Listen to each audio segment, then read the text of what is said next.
Hello dear students, chapter 7 start करते हैं आज। Permutations and combinations. सबसे पहले मीनिंग समझते हैं बच्चों। परम्यूटेशंस क्या होती हैं? आपके पास अरेंजमेंट्स, जो भी आपके पास ऑब्जेक्ट्स हैं उसकी जो अरेंजमेंट्स आप किस तरीके से कर पाएंगे, और कॉम्बिनेशन में हम करेंगे सिलेक्शन। सिलेक्शन सिलेक्शन आप किस तरीके से कर पाएंगे।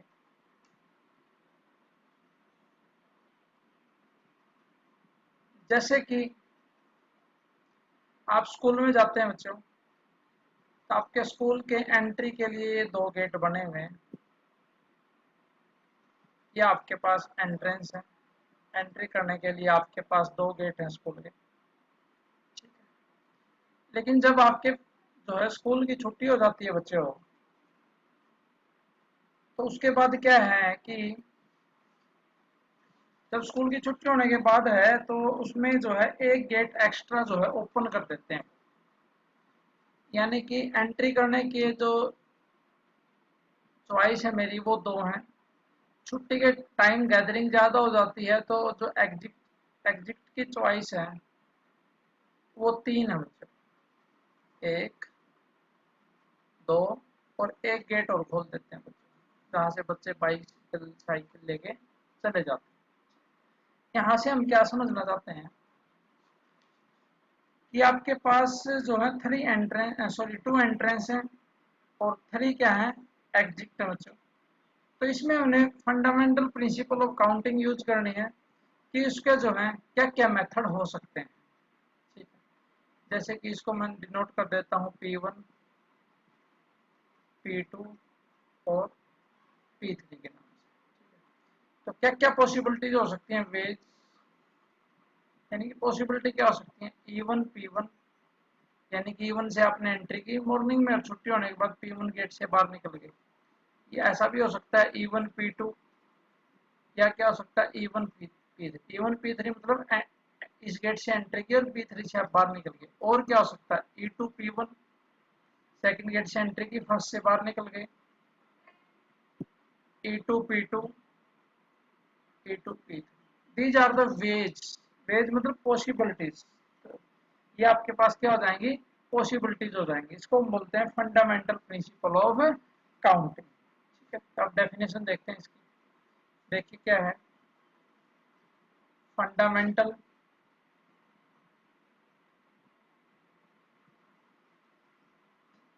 Fundamental principle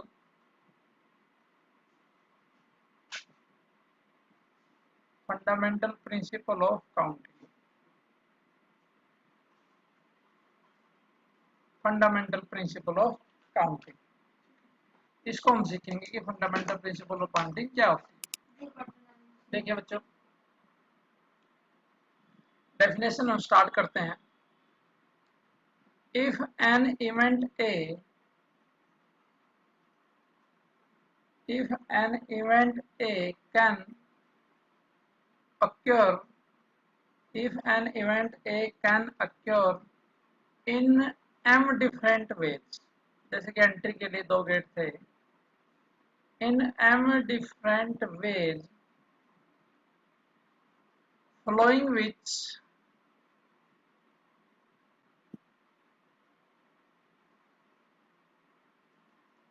which another event B, another event का मतलब जो बाहर निकलने के लिए एग्जिस्ट थे, आपके पास रास्ते थे जो, another event B can occur in n different ways,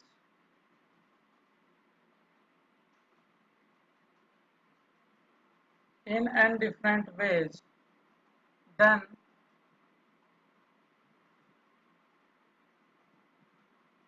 the total number of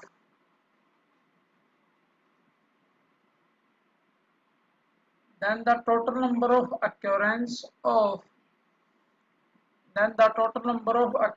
of both the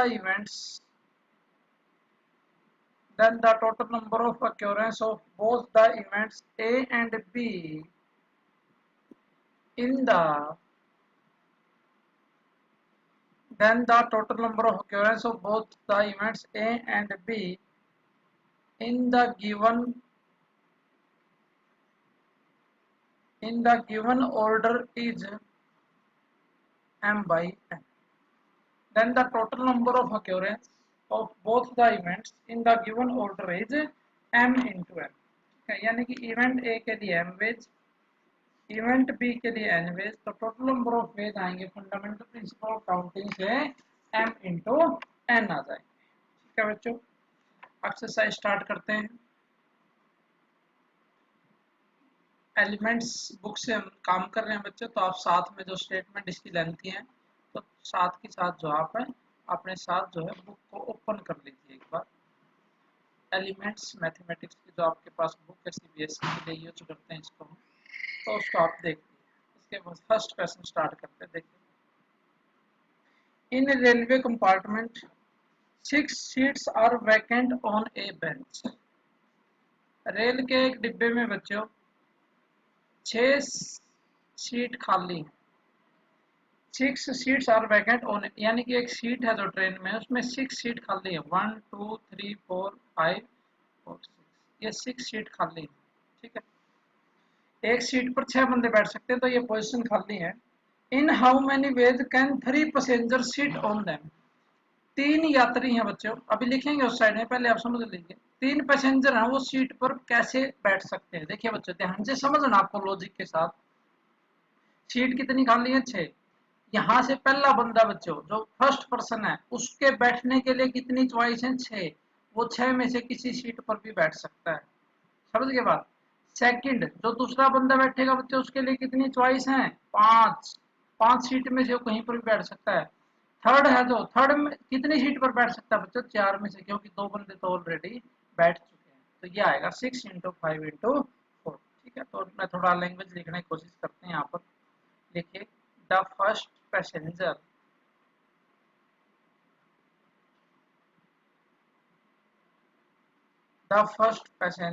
can sit the first passenger can sit on any of the 6 vacant seats। First passenger 6 में से किसी पर भी बैठ सकता है। उसके बाद the second passenger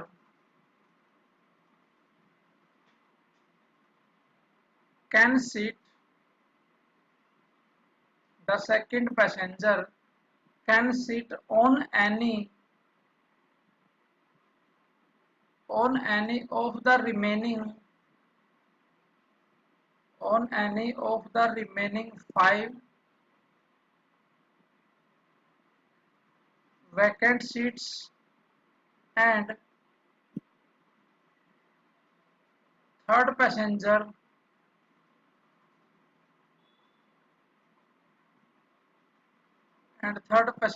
can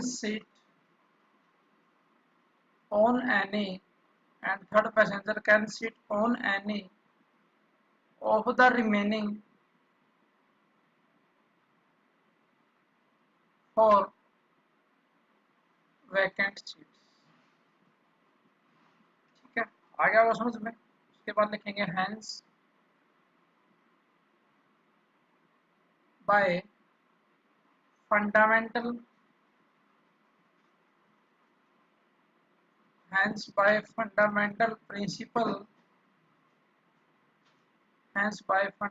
principle of counting, the total number of ways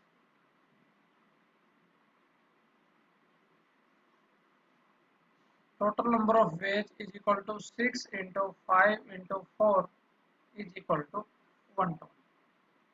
total number of ways आपके पास कितने हो जाएंगे? 120। सेकंड क्वेश्चन स्टार्ट करते हैं। देखिए क्या है second question. John wants to go abroad by ship and return by air. बच्चों, जॉन है जो अब्रॉड जाना चाहता है बाय शिप और वापस आना चाहता है by air. He has a choice of 6 different ships to go and 4 airlines to return। यानी कि 6 तो शिप्स हैं बच्चों, यानी कि उसके जाने के लिए कितने रास्ते हैं, 6, किसी भी शिप से जा सकता है। और वापसी के लिए कितने रास्ते हैं, 4, एयरलाइंस कितनी है, 4। ठीक है, तो आप लिख लेंगे, डायरेक्टली लिख लेना बच्चों, बाय, शॉर्ट में लिखता हूँ मैं बाय, आप लिखेंगे bye fundamental principle of counting, FPC लिख लेंगे, bye fundamental principle of counting the total number of ways the total number of ways of performing the total number of ways of performing the journey is equal to 6 जाने के 4 आने के, तो कितने हो जाएंगे 24, ये हो जाएंगे आपके पास है 24। कैसे आपको काम करना है। उसके बाद नेक्स्ट क्वेश्चन करते हैं, question number 3। In a monthly test the teacher decides that there will be 3 questions, one from each of the exercise 7, 8, 9। यानी कि जो टेस्ट है वो है एक्सरसाइज 7, 8 और 9 का। If there are 12 question in exercise 7, exercise में क्वेश्चन है 12 और एक्सरसाइज 8 में क्वेश्चन है 8 और इसमें क्वेश्चन कितने बच्चे 9। और ये इसने पूछा है कि 3 क्वेश्चन सिलेक्ट करने हैं उसने और हर एक एक्सरसाइज से एक क्वेश्चन आए। तो बच्चों फर्स्ट जो एक्सरसाइज है 7 उससे क्वेश्चन कितने हैं 12, 12 में से एक लेना है। तो कितने ऑप्शन है उसके पास, कितने वेज हैं 12। ठीक है, तो आप लिख लेंगे bye fundamental principle of counting the total number of ways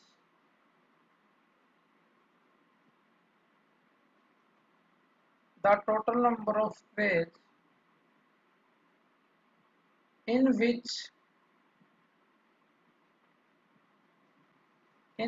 3 questions can be selected, in which 3 questions can be selected, 12 into 8 into 9। इसको मल्टीप्लाई कर लेंगे, ये आ जाएगा 96 को 9 से मल्टीप्लाई कर लेंगे 1944। इस तरीके से काम करना। उसके बाद देखिए बच्चों फोर्थ क्वेश्चन आप ट्राई कीजिए। फिफ्थ क्वेश्चन जो हम डिस्कस करने जा रहे हैं, देखिए ध्यान से फिफ्थ क्वेश्चन क्या है। From A committee of 8 persons, कोई कमेटी के बच्चे उसमें 8 पर्सन्स हैं। In how many ways can we choose a chairman and a vice chairman assuming one person cannot hold more than one position? 8 में से एक चेयरमैन लेना है, क्या लेना है वाइस चेयरमैन। देखिए बच्चों 8 में से चेयरमैन कोई भी आ सकता है, कितने वेज हुए 8। और दूसरा वाइस चेयरमैन कौन कितने में आ सकता है 7 में से, क्योंकि एक बंदे के पास एक ही पद होगा। तो अब लिख लेंगे bye fundamental principal counting number of ways 8 into 7 is equal to 56। इस तरीके से आप कर लेंगे। उसके बाद नेक्स्ट क्वेश्चन करते हैं हम 6। Each section of class 12th in a school has exactly 40 students. If there are 4 sections, in how many ways can a set of 4 student representative be selected, one from each section? ठीक है, class 12th में क्या है बच्चों, जितने 4 आपके पास section है, हर एक सेक्शन में 40 की स्ट्रेंथ गिवन है, 40 40 40। आपने 4 बच्चों का सेट लेना है, तो पहली क्लास से एक बच्चा लेना आपको, कितने ऑप्शन है 40। दूसरी से एक बच्चा लेना, कितने ऑप्शन है 40। अगले से 40, अगले से 40, तो मल्टीप्लाई कर दीजिए। ठीक है, तो लिखेंगे टोटल, क्योंकि 4 बच्चे लेने हैं, हर एक क्लास से एक बच्चा लेना। स्टेटमेंट आप अच्छे से पढ़ना। Total number of ways in which total number of ways in which a set of 4 students, total number of ways in which a set of 4 students representative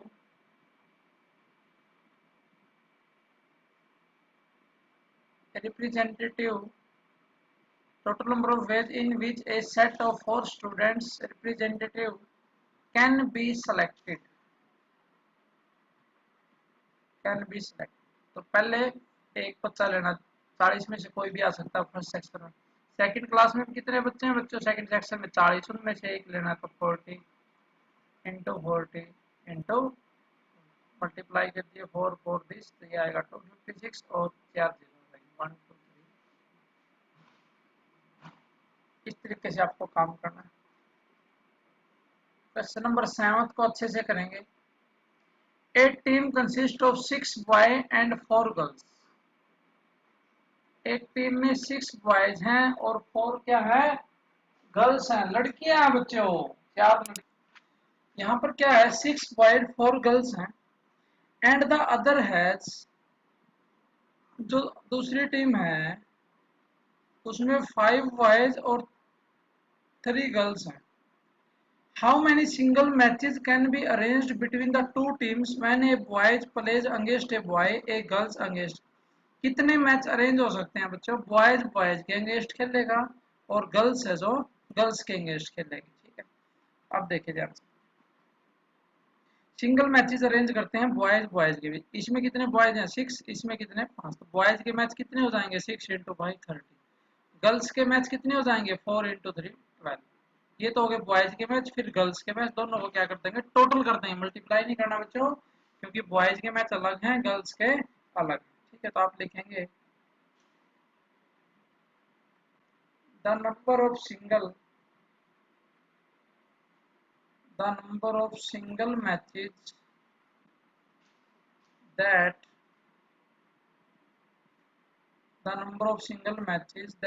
that can be arranged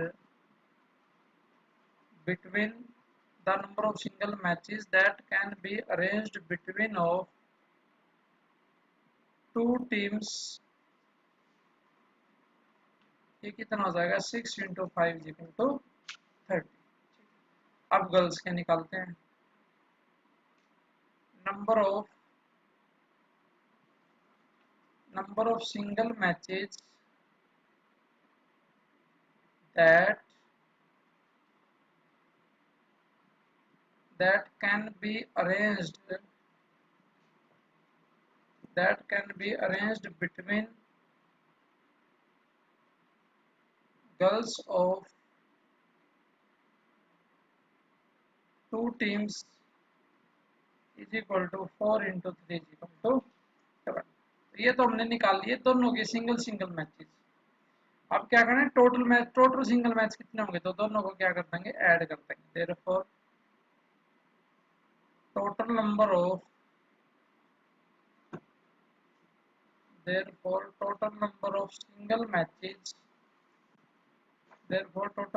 single matches that can be arranged is equal to 30 plus 12 is equal to 40। ये आपका final answer आ जाएगा। उसके बाद 8th question देखिए ध्यान से क्या है। There are 6 multiple choice questions in an examination. किसी एग्जाम में 6 मल्टीपल चॉइस क्वेश्चन आए बच्चों, यानी कि फर्स्ट क्वेश्चन के पास कितनी चॉइस है 4, सेकंड के पास भी कितनी चॉइस है 4, 4 उत्तर होते हैं ना मल्टीपल चॉइस में। How many sequences of answer are possible if the first 3 questions have 4 choices each and next 3 have 5 choices।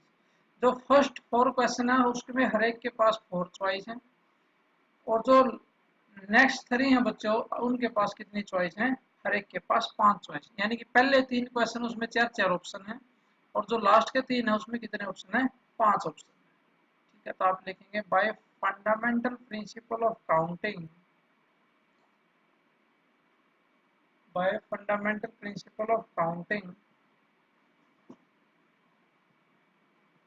total number of sequences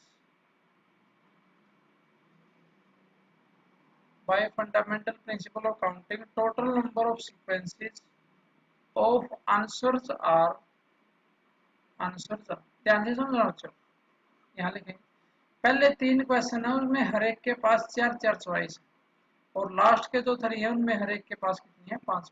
पहले क्वेश्चन का आंसर देने के तरीके कितने हो गए 4 इंटू 4, अगले के 5, अगले के 5, अगले क्योंकि लास्ट के जो 3 क्वेश्चन है उसमें हर एक क्वेश्चन की 5 चॉइस है तो इसका हम मल्टीप्लाई करेंगे बच्चों तो ये आपका जो है आंसर आ जाएगा।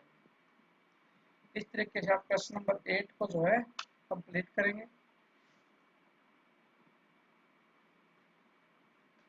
नेक्स्ट क्वेश्चन करते हैं हम, क्वेश्चन नंबर 10 करते हैं बच्चों। 9th और 10th पैरेलल चलेंगे, क्वेश्चन सेम है बिल्कुल। How many 3 letters code words are possible. 3 letters word आपको बनाना बच्चों। Using the first 10 letter, first 10 letter use करने इंग्लिश अल्फाबेट्स के। फर्स्ट क्वेश्चन है no letter can be repeated, और दूसरे में बच्चे लेटर आप रिपीट कर सकते हैं। देखिए फर्स्ट में हम करते हैं बच्चों, 3 डिजिट का आपको 3 वर्ड 3 जो लेटर आपको यूज करने हैं, तो एक वर्ड बनाना बच्चों। 10 लेटर आपको यूज करने हैं। फर्स्ट जो केस है बच्चों वो है नो लेटर, कोई भी लेटर रिपीट नहीं होना चाहिए। देखिए इसको फिल करने की पेज कितने 10, इसको पढ़ने के 9, क्योंकि लेटर रिपीट नहीं होना चाहिए। अगले को कितने बताएंगे 8। समझ गए? इसका मतलब क्या हुआ, लिख देते हैं थोड़ा सा इसको। फर्स्ट अल्फाबेट, क्योंकि फर्स्ट 10 यूज करने 26 नहीं यूज करने। First alphabet can be selected in 10 ways। फिर सेकंड, क्योंकि रिपीट नहीं करने, सेम नहीं आना चाहिए, तो second alphabets can be selected in 9 ways। उसके बाद third alphabet can be selected in 8 ways। ठीक है, 8 ways हो जाएंगे। अब क्या करना है, टोटल नंबर कितने बढ़ेंगे आपके पास, ठीक है। उसके बाद लिखेंगे total number of 3 letter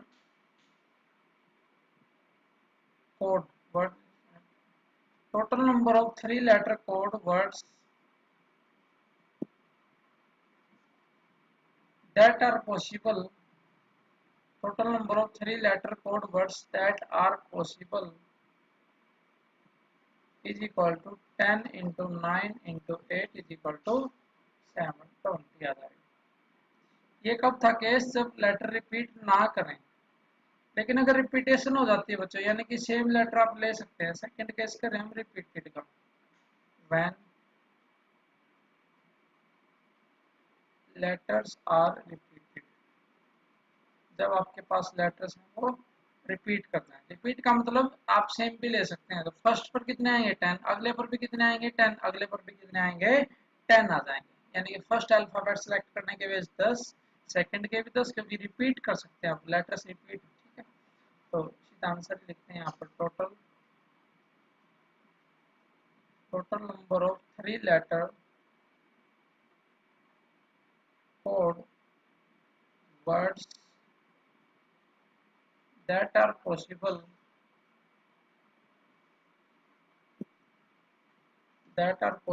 is equal to 10 into 10 into 10 is equal to 1000। ठीक है, इस तरीके से आप काम करेंगे। उसके बाद हम सॉल्व करते हैं क्वेश्चन नंबर 12। क्वेश्चन नंबर 12 देखिए क्या है, how many numbers are there between 100 and 1000। Question number 12 है, how many numbers are there between 100 and 1000। 100 और थाउजेंड्स के बीच में कितने नंबर ऐसे हैं such that every digit is either 2 और 9। एवरी डिजिट क्या हो जाए 2 और 9, तो इसमें निकालना हमने एवरी डिजिट इज आइदर 2 और 9। हर एक डिजिट या तो 2 होनी चाहिए या 9 होनी चाहिए बच्चों। ठीक है, इट मीन्स बच्चों 100 और थाउजेंड्स के बीच में जो नंबर आएंगे वो 3 डिजिट नंबर आएंगे सारे। ठीक है, तो लिख लेते हैं इसको, all numbers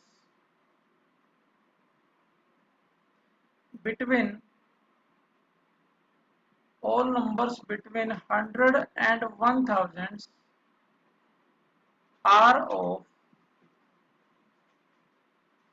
are of 3 digits। Now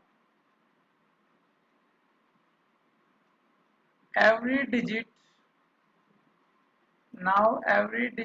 is to be either 2 or 9। It means 3 digit number आएंगे सारे, हर एक डिजिट या 2 होगी या 9 होगी, तो यहाँ पर या तो 2 आ सकता है या 9। तो इस पोजीशन को फिल करने के तरीके कितने हो गए बच्चों? 2। इसको भी फिल करने के तरीके 2 और इसको भी फिल करने के तरीके 2 हो जाएंगे। ठीक है, यानी कि यूनिट प्लेस को फिल करने के तरीके 2, 10 प्लेस को फिल करने के तरीके 2, और आपके पास नेक्स्ट जो पोजीशन आपके पास थाउजेंड्स जो 100 प्लेस को फिल करने के तरीके कितने हो जाएंगे? 100 हो जाएंगे। ठीक है, तो आप लिख लेंगे hence by fundamental principle of counting,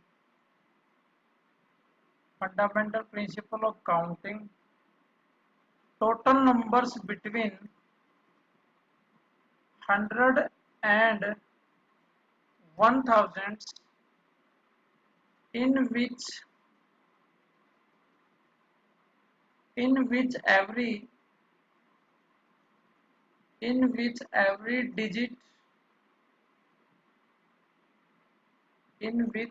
digit is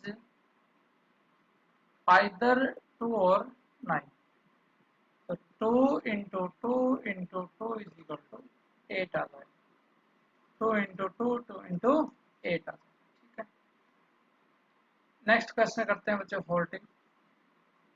how many 3 digit numbers, 3 digit numbers आपको बनाने हैं, can be found without using the digits. आपको ये डिजिट यूज नहीं करने, 0 2 3 4 5 और 6, ये डिजिट यूज नहीं करनी बच्चे आपको, ये उसने मेंशन किया है।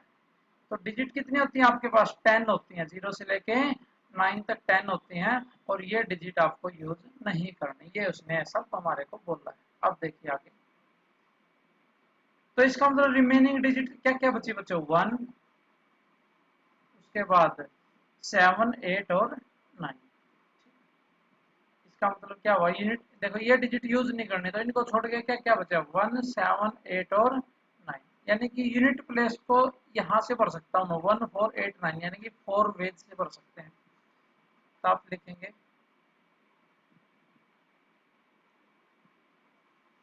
Unit place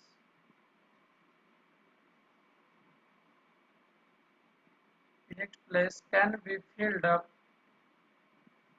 either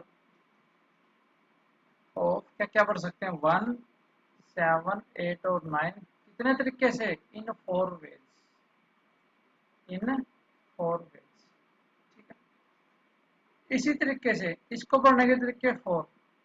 tens place को भी कितने तरीके से भर सकते हैं? 4, कोई भी आ सकता है, रिपीटेशन का कोई उसने बोला ही नहीं कुछ। और इसको भी कितने तरीके से भर सकते हैं बच्चों? 4।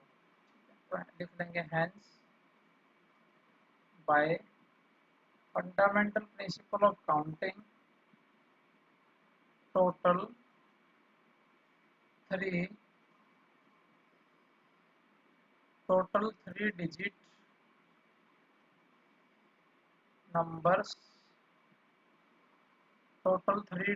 numbers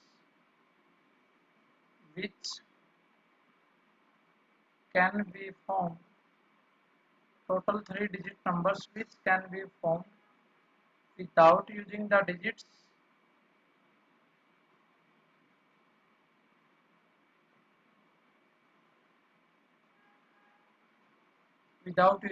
कौन कौन सी थी? 0 2 3 4 5 6 इज इक्वल टू, इसके बाद लिखेंगे 0 2 3 4 5 6 is equal to 4 into 4 into 4 is equal to 60। तो इस तरीके से आप करेंगे 4 into 4 into 4 is equal to 64। उसके बाद करते हैं question number 15। How many numbers are there between 100 and 1000 such that 7 is in the unit place? देखिए बच्चों, 100 और 1000 के बीच में 3 डिजिट नंबर मिलेंगे, 7 आपके पास यूनिट प्लेस पे हो, यानी कि 7 यहाँ पर आएगा, तो ये तो फिक्स हो जाएगा बच्चों।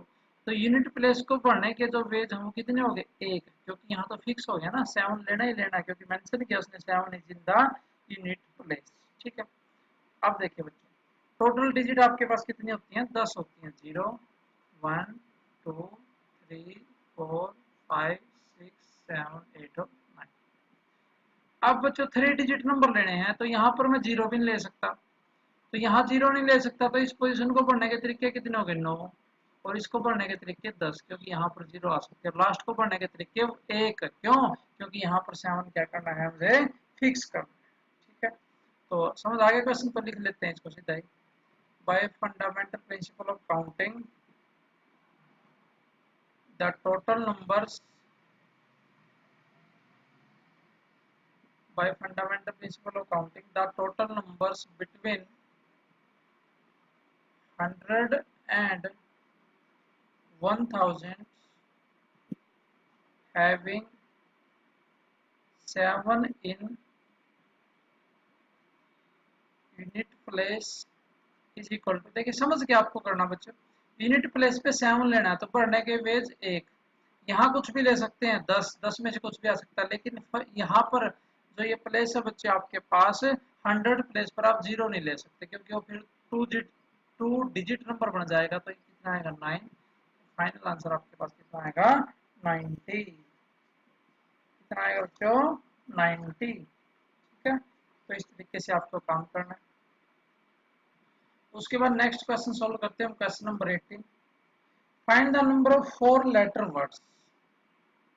आपको जो बनाना है बच्चों 4 लेटर वर्ड्स आपको बनाना है। Find the number of 4 letter words with और without meaning which can be formed out of the letters of the word rose। ये आपके पास वर्ड गिवन है ROSE rose, where the repetition of the letter is not allowed। repetition आपके पास allowed नहीं है, repetition बच्चों वो allowed नहीं है। अब देखिए ये 4 बनाने बच्चों, तो फर्स्ट पोजीशन को फिल करने के तरीके कितने हैं 4, अगली को फिल करने के 3, क्योंकि रिपीटेशन लाउड नहीं, क्योंकि 4 में से कोई भी आ सकता, तो यहाँ पढ़ने के तरीके 3, अगले के 3, अगले के 2, अगले के। तो आप लिख सकते हैं, थोड़ा बहुत लिखना चाहें तो लिखिए the first place can be filled इन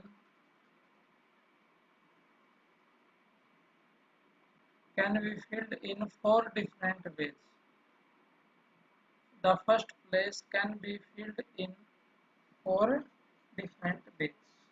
ठीक है, इस तरीके से आप कर सकते हैं। सेकंड प्लेस को कितने तरीके से पढ़ सकते हैं 3, क्योंकि इनमें से एक तो फिक्स हो जाएगा यहाँ जाके, पहले पढ़ने के तरीके 4, अगले के 3 बच जाएंगे। ठीक है, तो आप लिखेंगे the second place can be filled up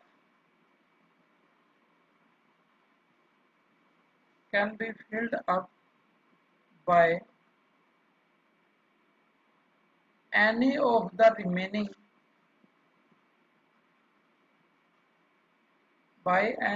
remaining 3 letters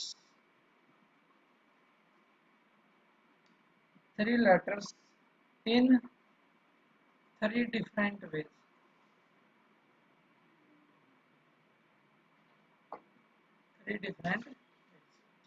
इसी तरीके से आप थर्ड का लिख लेंगे। थर्ड के लिए क्या लिखेंगे, third place can be filled in 2 different ways and fourth place can be filled up in 1 way। तो आप लिख लेना।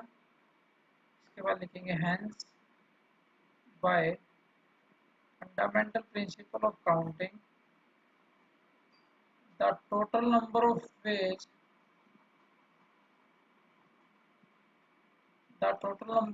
ways of filling up 4 places is equal to 4 into 3 into 2 into 1 is equal to 24 ways। कितने आ जाएंगे 24 ways। तो required number of word कितने आएंगे 24। This implies hence the required number of words is 20। तो रिक्वायर्ड नंबर ऑफ वर्ड्स हैं जो आपके पास वो कितने आ जाएंगे 20 आ जाएंगे। उसके बाद लास्ट क्वेश्चन करते हैं बच्चों, क्वेश्चन नंबर 20। देखिए क्या है, 5 persons enter the lift cabin। 5 आदमी बच्चों लिफ्ट कैबिन में जाते हैं। On the ground floor on an 8 floor house, और जो आपका हाउस है वो 8 फ्लोर है, 1 2 3 4 5 6 7 और 8।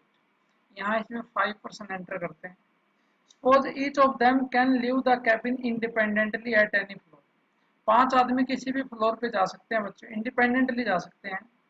Find the total number of ways in which each of the 5 person can leave the cabin first at any one of the 7 floors. देखिए ground floor पे तो है ही बच्चों मशीन आपकी, तो at any one of the 7 floors किसी भी first जो बंदा बच्चों उसके पास जाने की चॉइस है कितनी बची, 7। 7 में से क्योंकि 8 फ्लोर है तो ग्राउंड पे तो है ही, तो फर्स्ट के पास कितनी चॉइस है, 7। सेकंड के पास भी कितनी चॉइस है, 7, वो किसी भी फ्लोर पे जा सकता है। अगले के पास भी कितनी चॉइस है, 7। उसके बाद अगले पे कहता है बच्चों डिफरेंट फ्लोर पे जाए, हर एक आदमी डिफरेंट फ्लोर पे जाए, तो फर्स्ट के पास कितनी चॉइस बचेंगी, 7। अगले के पास कितनी बचेंगी, 6। अगले के पास कितने बचेंगी, 5 और 4। ठीक है, अब देखिए ध्यान से। फर्स्ट केस कहता है बच्चों at any one of the 7 floor, किसी भी फ्लोर पे जाए कोई दिक्कत नहीं है। तो यहाँ देखिए आप ध्यान से, जो फर्स्ट पर्सन होगा उसके पास कितनी चॉइस होंगी, first person can leave the cabin, first person can leave the cabin in 7 ways. तो सेकंड के पास भी उसके बाद लिखेंगे second person can leave the cabin in 7 ways. Second person भी बच्चों 7 वेज है उसके पास जाने, किसी भी फ्लोर पे जा सकता है वो, समझेंगे ना। 8 फ्लोर बिल्डिंग है और ग्राउंड फ्लोर पे तो आपकी लिफ्ट मशीन है, तो इसलिए 7 फ्लोर बचे आपके पास। थर्ड के पास भी कितने हैं बच्चों, 7, और फोर्थ के पास भी कितने बेज, 7, और फिफ्थ के पास भी कितने आ जाएंगे, fifth person can leave the cabin in 7 ways. तो 5 ही बंदे आके तो लेना ही नहीं। उसके बाद total number of beige,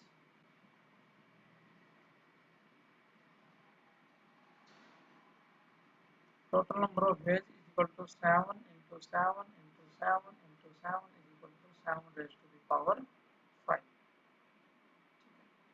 second case में क्या कहता है कि अगर एक बंदा एक फ्लोर पे है तो दूसरा वहां पर नहीं जाएगा, तो फर्स्ट के पास कितनी चॉइस होगी बच्चों, 7, किसी भी फ्लोर पे जा सकता है।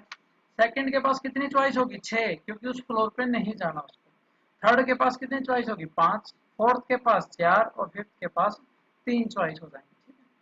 तो लिख देते हैं hence by fundamental principle of counting, the total number of